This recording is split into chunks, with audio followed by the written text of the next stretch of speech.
Good evening. We gather here tonight to mark a solemn anniversary, to remember lives lost, sacrifices made, and to celebrate the victories, large and small, that gather here tonight. On March 13, 2020, the impending threat of COVID-19 forced Hamilton County to shutter its schools, close its businesses, and enforce stay-at-home orders. Just 2 days later, on March 15th, we learned that our first person in Hamilton County tested positive for the virus. Just 2 days later, we lost our first resident.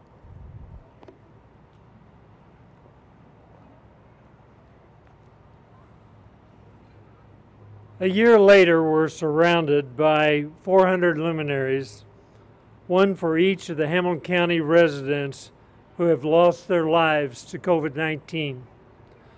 This would have seemed unimaginable just 1 year ago. But tonight, we're reminded of the lost lives and the families left grieving. Over 12,400 families statewide and more than 500,000 nationally who find themselves with one less seat at the dinner table, one less stocking to hang for the holidays, and for one less birthday to celebrate in this new year. It seems few have been unaffected by this virus, whether you had it or whether you've nursed someone through it or whether you've lost someone to it. It cuts deep, very deep to this community.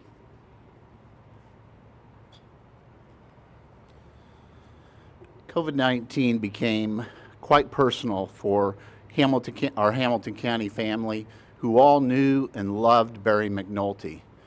Barry was our Hamilton County Health Director for our health department. He was also our leader in the fight against COVID-19, and Barry dedicated his life to public health. He was an avid outdoorsman, a family man, and somebody who was a dedicated public servant. Barry had just bought his dream boat and was talking about retirement after 33 years of service with us when COVID stole that dream from him on December the 17th, just 1 week before Christmas. Joining us tonight is Barry's son, Zach McNulty. He's here tonight to pay tribute to his dad and also for all of those that suffered the same fate as his family did.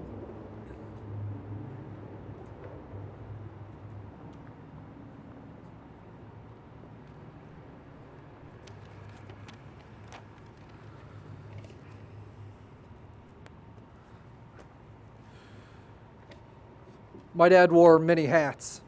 Professionally, he served Hamilton County since 1987. He served 8 years as a Noblesville City Council member. He was on the Board of Zoning Appeals and the administrator for the Health Department since 1996. At home, he was a husband, he was a brother, a son, a grampy, and a friend. My dad was a fearless dreamer.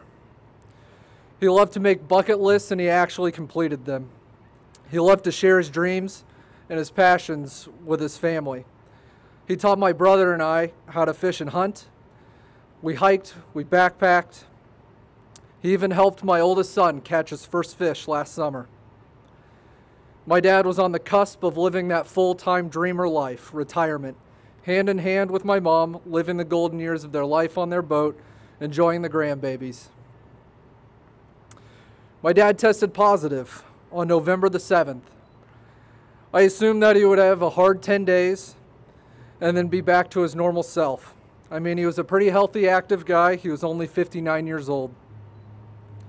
He was admitted to the hospital on the 14th, 1 week later, after he tested positive. My dad was on the COVID unit, isolated from his friends and family. It was too exerting for him to talk, so we mostly texted. He spent nearly a month away from us in the intensive care unit. Ultimately, my mom was able to visit him for the last 4 days before he passed. She still has the handwritten conversations from those days together because it was easier for him to write than to speak. The damage to his lungs brought on by the virus ultimately took his life on December 17th. I said goodbye via video chat because I too had tested positive for COVID-19 and was at home quarantined with my family. The irony of my dad, the county health administrator, being taken by the virus that he fought so hard is almost as painful as the loss itself. Today we're here to remember the 400 Hamilton County residents who lost a loved one to the COVID-19 virus. My family personally experienced that loss on December 17th. I was asked to try and relay what my dad would say to our community. I think you would start by saying that every story matters. No one has totally escaped this virus, and it's changed all of our lives. I remember getting a phone call from my dad in January of 2020. The first stories of this mystery virus were starting to float across our media outlets. And my dad told me, I don't know a lot about what's going on, but I can tell you that it's real. Over the next month and a half after that phone call, I remember watching the first cases hit the United States, the empty food shelves, the feelings of uncertainty and isolation. I remember questions like, what about my job? What about my family in the nursing home? How am I supposed to work and keep my kids at home? What if I get the virus? What if someone I love dies from it? I remember walking the aisles of Kroger and watching people collect necessities from their family, casual greetings replaced with skeptical looks. Since those first moments of uncertainty a year ago today, each one of our lives has been forever changed. Then I think my dad would have said, cherish the time that we have with our friends and family. Be intentional about connecting with people.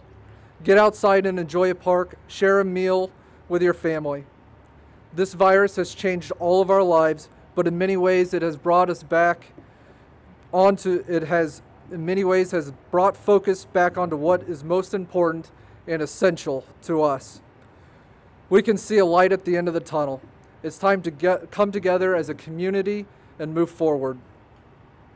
Thank you for hearing my family's story.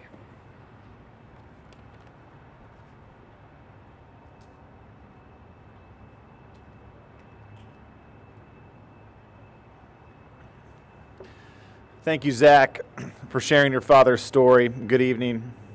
While it's true that this virus has preyed on the elderly, Barry's story proves that no age group has been immune from the pandemic. This virus has taken the lives of countless of others who don't fit neatly into the boxes of those who are considered high risk. We've lost healthcare workers as well, doctors and nurses who risked their own lives to ensure our loved ones came home. And when our loved ones couldn't be saved, these warriors sat with them while they took their last breath.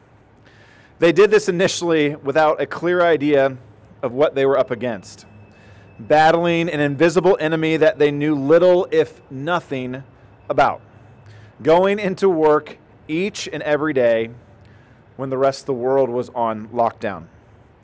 They did this without seeing their families for days on end, anxious and worried that they might bring home something more than a paycheck. Some even taking the extreme measures of staying in a hotel or sending their children to live somewhere else. They did this at times without proper protective gear, recycling and sterilizing used masks and gowns because there weren't enough to go around. Add to that the emotional guilt of having to turn away family members whose loved ones were dying. We've all experienced monumental challenges this year, but few had to carry the weight like our healthcare workers.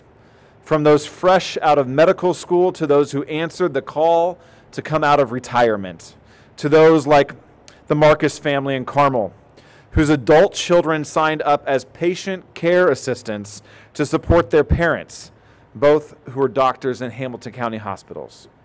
We call them heroes, but they're not superhuman. Their efforts and sacrifices save lives. This pandemic will leave an incredible mark on their psyche. Our hope is that in the year ahead, those medical professionals are allowed time to grieve, time to rest, and time to heal. And tonight, we light the city blue in their honor. Gentlemen, will you do the honors?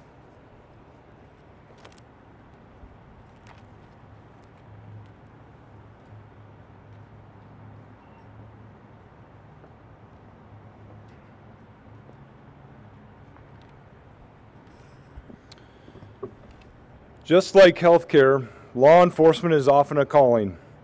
Born out of a want to help others in times of crisis, our police and firefighters are trained to run into harm's way. Day in and day out, they place our lives ahead of their own. During the pandemic, they were called on to treat and transport people gravely ill with COVID, tending to the sick all the while knowing they were placing their lives and the lives of their loved ones in danger. Many became ill themselves, forced to quarantine alone, away from their families, in firehouses, in makeshift beds so as not to infect others. Knowing they were placing additional strain on their station, requiring others to pick up extra shifts, and contributing to further burnout. Our first responders also helped our community weather the pandemic's mental and emotional firestorm. Some responded to calls from people who were simply lonely and looking for someone to talk to.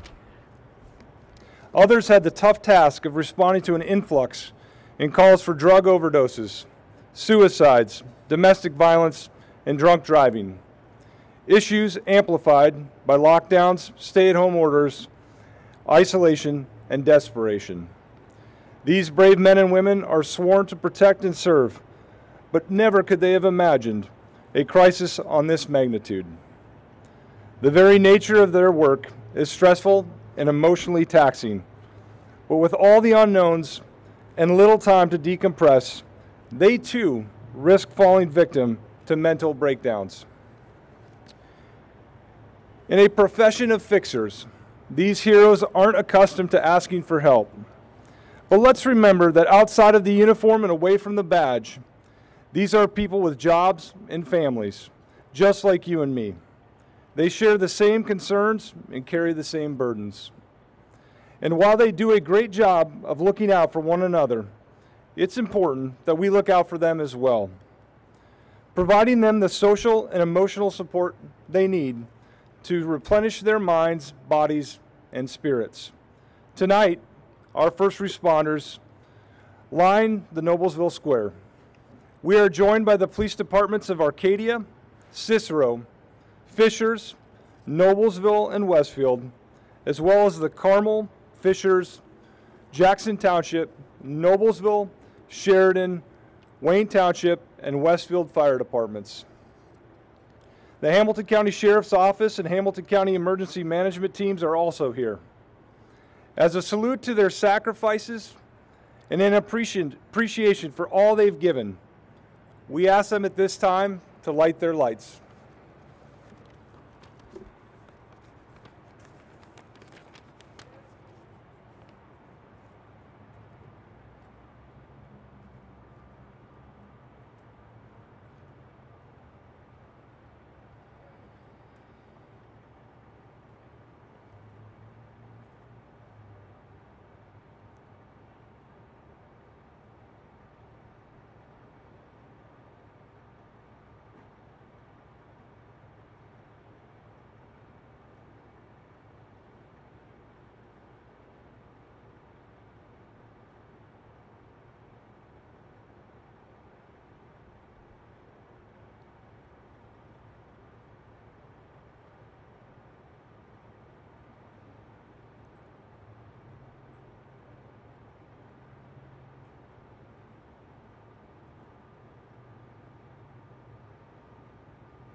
Together we stand, the cities of Carmel, Westfield, Noblesville, and Fishers, the towns of Arcadia, Atlanta, Cicero, and Sheridan, united as one Hamilton County.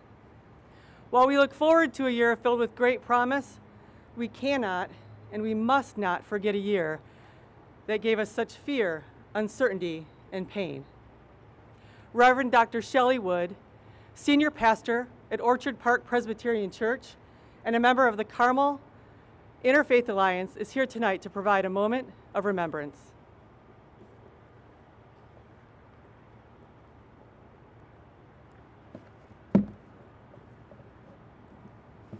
Good evening. Scripture assures us we know that suffering produces perseverance, perseverance produces character, and character produces hope.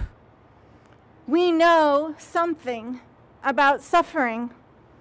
We know more about it today than we did a year ago. We are more than just aware of suffering or know of someone who has suffered. All of us have suffered in some way.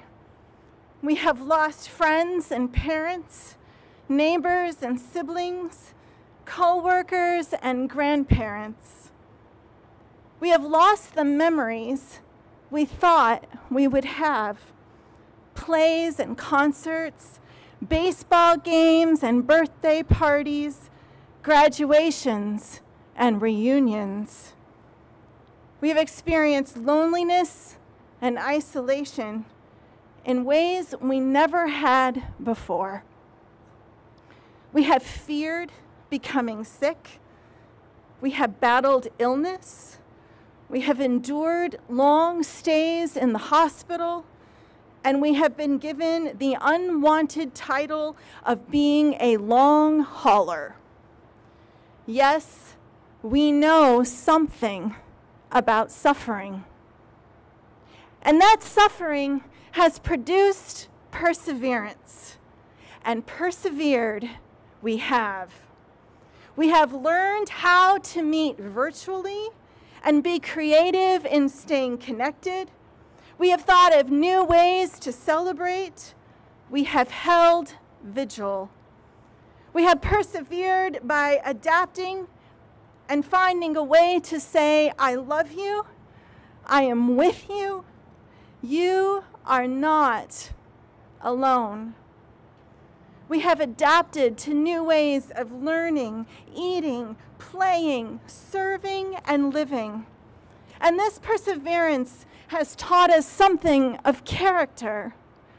We discovered that heroes are the ones in the grocery stores and stocking shelves.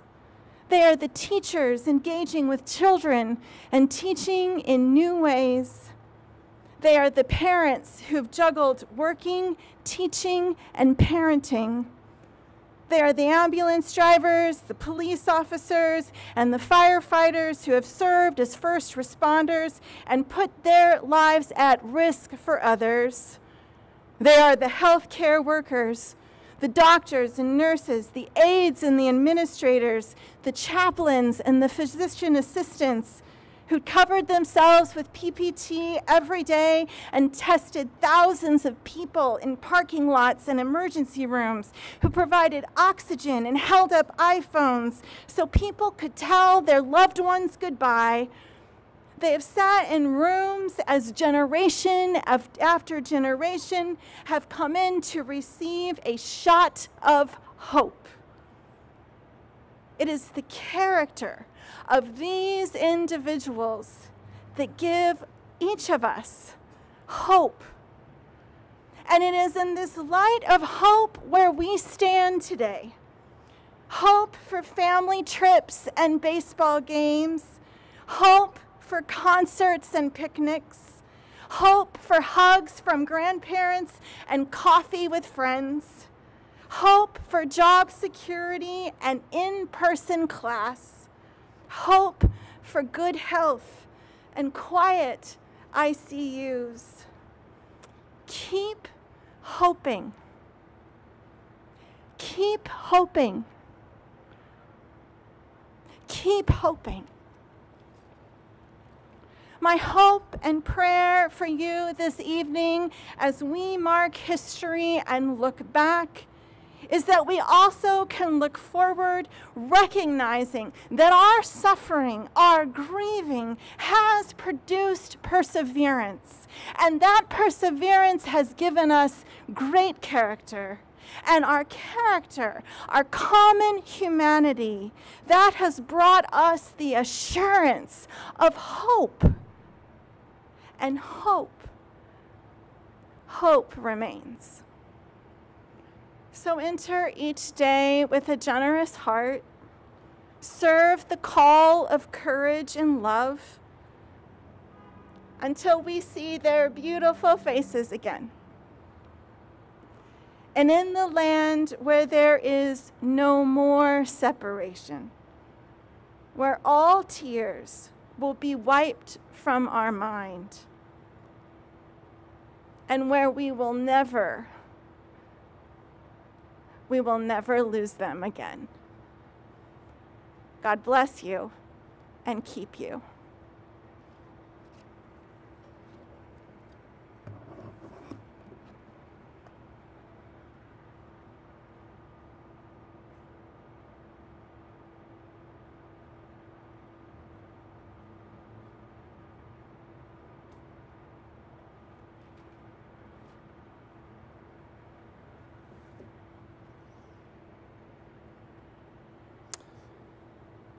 Thank you, Pastor.